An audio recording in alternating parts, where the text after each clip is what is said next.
2018년 여름 경찰에 들어온 첩보 하나. 전북 군산에서 우리가 사람을 안 매장했다고 누군가가 떠벌리고 다닌다는 내용입니다. 이게 정말 사실이라면 관련자가 누구인지, 또 사체는 대체 어디 있는 건지 한시라도 빨리 알아내야 하는 상황인데요. 수사를 이어간 끝에 드러난 건 수상한 셰어하우스, 그리고 더 수상한 가출팸 일당이었습니다. 피해자는 이곳에서 대체 어떤 일을 당한 걸까요? 오늘 사건연구소의 키워드는 지적장애 룸메이트 살인사건입니다. 사람을 안 매장했다. 이런 거를 허세를 부리기 위해서, 물론 거짓말일 수도 있겠지만 일단 이게 또 사실이라면 정말 엄청난 사건 아니겠습니까? 자, 지금부터 시작을 해보죠. 네, 일단 이게 2018년 7월 중순 무렵이었습니다. 전북 군산 지역에서 누군가가 우리가 시신을 안 매장했다, 이렇게 얘기하고 다닌다, 이런 첩보를 경찰이 입수하게 됩니다. 바로 사실관계 같은 걸 조사하기 시작했는데요. 그러다가 이 관련자 중에 한 명이 마침 수감돼 있다는 사실을 알게 됩니다. 이 인물을 추궁해서 일부 자백을 받으면서 이 사건의 윤곽이 드러나기 시작했습니다. 그리고 2018년 8월에 남녀 5명을 피의자로 입건해서 조사를 시작했고요. 8월 10일에 야산에서 안 매장된 시신을 발견합니다. 이 피해자는 23살 여성이었습니다. 그리고 지적장애 3급이었고요. 이들이 피해자를 폭행해서 살해하고 야산에 시신을 유기했던 겁니다. 자, 5명이서 한 여성, 지적장애 여성을 살해하고 안매장까지. 그러니까 이게 참 희한한 동거 과정이었어요. 2018년 3월부터 피해자를 포함한 남녀 5명이 이제 군산시에 있는 투룸 빌라에서 이제 함께 동거를 했는데, 이들을 모은 건 20대 부부였습니다. 그러니까 일단 28살, 그러니까 유흥주점 웨이터로 일하던 남편 최모 씨, 그리고 23살 접객원이었던 여성이 부부인데, 이제 피해자가 고향 친구였다고 집으로 먼저 끌어들인 다음에 거기서 SNS 통해서 동거회를 구한다는 광고를 냅니다. 그래서 또 다른 20대 커플이 합류하는데, 이 커플은 사회복무요원인 22세 남성과 그 여자친구였습니다. 그러니까 이게 지금 보시면 20대 유흥업소 종사자 부부, 그다음에 또 20대 커플, 그다음에 피해자까지 총 5명이 이곳에 생활을 하게 됐는데, 부부는 안방에 살고 또 20대 연인들은 작은 방에 살고 피해자는 주로 거실에 생활했다고 합니다. 또 피의자로 지목된 사람이 한 명 더 있죠. 이 사람은 이들의 지인으로 이 집을 자주 드나들었던 사람이라고 합니다. 이게 무슨 관계예요, 소장님 이게? 네, 이게 마치 이런 거예요. 10대 판 가출팸 같은 거. 그러니까 가출을 했는데 돈이 부족하니까 그냥 자기네끼리 사는 아이들 있잖아요. 특별히 친하지도 않습니다. 그냥 가출해서 갈 곳 없는 애들이 가출팸을 형성하는데, 이건 20대 판 가출팸인 거죠. 그러니까 생활비를 10만 원 정도씩 내고, 그러면서 그냥 식비로 그거 식비로 내는 겁니다. 그리고 월세도 절약을 하고요. 친하게 지내는 사람들 아니고 지인도 아닌 경우도 많이 있습니다. 그러니까 여기서 아마 이렇게 생활비를 절약하기 위해서 자기네끼리 모임이었을 것이다라고 경찰은 생각하면서, 또 하나는 이 중에 대장격인 최모 씨가 사기 전력이 있다고 해요. 그래서 인터넷 중고 물품 사기 행각을 벌이기 위해서 이런 룸메이트들이 일부러 구하지 않았을까라는 의심도 하고 있습니다. 어쨌든 피해자는 지적장애 상급이었고, 이렇게 생활비를 낼 수가 없어서 집안일을 다 하는 조건으로 있었다고 합니다. 승현님, 왜 자기 집에 안 살고 이들하고 같이 살았던 거예요? 지금 나와 있는 여러 가지 내용을 좀 살펴보면 이런 이야기를 합니다. 집이 너무 답답했다. 아까 약간 지적장애 이야기도 나왔는데, 집이 굉장히 답답해서 집에 있기가 좀 힘들었는가 봐요. 그래서 가출을 종종 했었는데, 가출을 하더라도 멀리 가지 못하고 늘 집 주위를 맴돌았다라고 합니다. 그런데 이들 부부를 딱 만나고 난 다음에는 한 달 가까이 연락이 안 되는 거예요. 그러다 보니까 굉장히 좀 그 부모님들은 걱정을 많이 했겠죠. 부모님이 한 달 정도 지나서 가출 신고를 했지만, 이 피해자가 집에 전화합니다. 엄마, 나 잘 있어, 걱정하지 마 라고 하니 가출 신고가 이제 바로 그냥 캔슬이 그냥 취소가 되어 버리는 거죠. 이런 어떤 신고가 결국은 마지막 전화였다고 합니다. 굉장히 좀 마음 아픈 사연 중에 하나이죠. 예. 자, 그렇다면 도대체 그 공간에서 무슨 일이 벌어진 건가? 일단 집안일을 제대로 안 한다라면서 폭행을 시작을 했습니다. 그런데 이 집에 같이 살던 부부나 커플뿐만이 아니라 이 집에 드나들던 유흥업소 종사자들, 동료들이 있었습니다. 이 사람들도 오며 가며 다 피해자를 폭행하게 됩니다.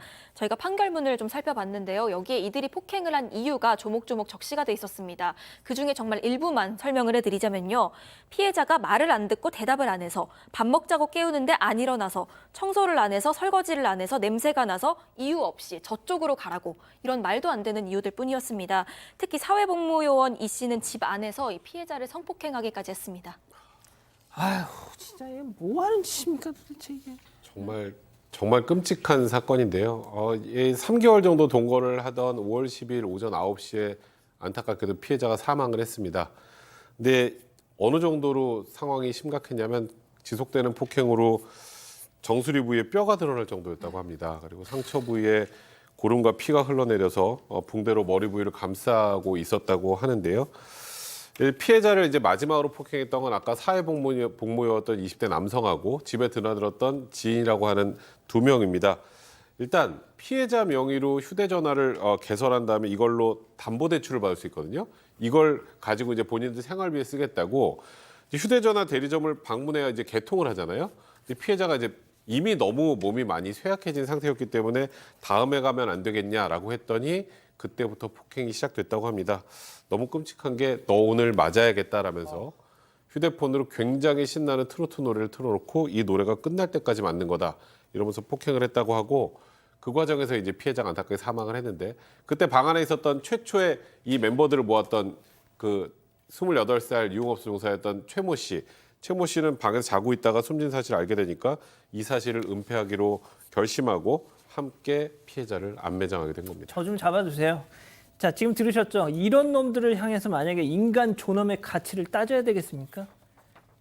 자, 안매장했어요, 안매장. 네, 맞습니다. 시신을 묻어버리자라고까지 동의를 했고요. 시신을 두꺼운 이불에 싸서 집을 나섭니다. 그리고 20km가량 떨어진 한 야산에 안매장을 했습니다. 그리고 4일 뒤에 현장을 다시 찾아와서 상태를 확인합니다. 그런데 생각보다 시신이 부패가 덜 됐던 겁니다. 그러자 이 시신 위에 황산을 부었고요. 발견돼도 신원 확인을 못하게 하기 위한 조치로 보입니다.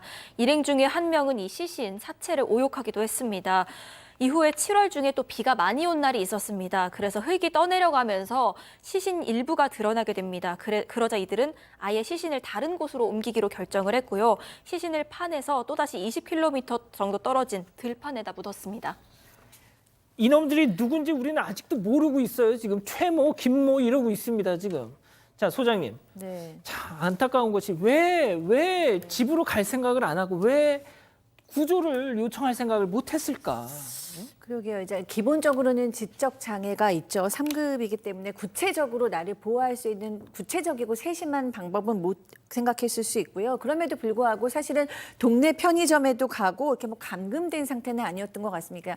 그러니까 도망갈 수도 있었는데 아마 뭐 이런 것들이 영향을 주지 않았을까요? 이 사람들이 계속해서 이런 환경에 처해지다 보면 저희가 흔히 얘기하는 학습된 무기력 때문에 내가 무언가를 해야겠다라는 생각을 못할 정도로 무기력화되어 있을 수 있고요. 저는 또 하나 생각하기는 이렇게 맞지만 그럼에도 불구하고 또래가 있을 수도 있다라는 생각이 들어요.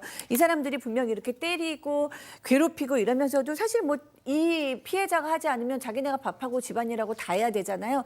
그러니까 이 활용을 하기 위해서 가끔은 또 이제 뭐 그래도 뭐 친구야라던가 너도 우리 팀이야라던가 이런 얘기를 했을 수도 있어요. 그러면 이분이 이제 지금 IQ 50에서 70 정도인데 아 그래도 얘네가 날 친구로 생각하는구나 이렇게 순진하게 생각해서 당했을 수도 있다 이런 생각이 듭니다. 제가 승 의원님께는 마지막으로 여쭙겠습니다. 자, 어떤 처벌을 받았습니까? 아마 시청자분들이 되게 놀라실 것 같은데요. 처벌의 수위가 너무 낮아서 일단 사망에 이르도록 폭행을 주도하고 사체를 오욕하고 성폭행을 했던 주범 2명에게는 징역 16년, 11년이 선고가 됐습니다. 그리고 사체 유기에 가담했던 아까 유흥업소 종사자 부부 포함해서 공범 3명에게는 적게는 징역 1년 6개월, 많게는 징역 4년이 선고가 됐습니다. 일단 결정적으로 살인의 고의가 인정되지 못했던 것 같아요. 사실 이 정도 상황에서 살인의 고의가 왜 인정이 안 됐는지 저는 좀 납득하기 어렵습니다만 부검 결과 폭행으로 인해 사망에 이르게 됐는지에 대해서 명확하게 입증이 안 됐다. 그리고 단순히 우린 기절한 줄 알았다. 이런 피고인의 진술들을 종합해 보면 폭행 당시 살인의 고의가 있었는지 입증되지 않았다는 취지로 제가 말씀드렸던 정도로 징역 16년, 11년 정도밖에 선고되지 않았습니다. 이자들은 나이도 젊어가지고 16년, 11년 꽉 채워서 나오더라도 혈기왕성한 나이에 나옵니다.